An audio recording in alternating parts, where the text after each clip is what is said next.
So ఈ apartment culture వచ్చిన తర్వాత ఇలాంటి వ్యవస్థలోని ఒక 501 అంకులు వాట్సాప్ చెక్ చేసుకుంటూ లిఫ్ట్లో పైకి వచ్చి 501 బదులు పొరపాటు 502లోకి దూరిపోయాడు. ఈ 502లో ఉన్న ఆవిడ వాట్సాప్ చెక్ చేసుకుంటూ ఈ టైంలో మొగుడే వచ్చి ఉంటాడులే ఇంకెవడు వస్తాడని కాఫీ కలపడం లోపలికి వెళ్ళిపోయింట ఆవిడ.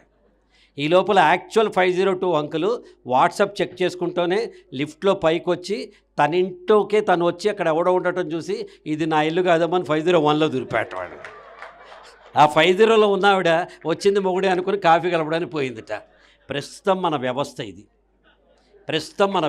ఇది.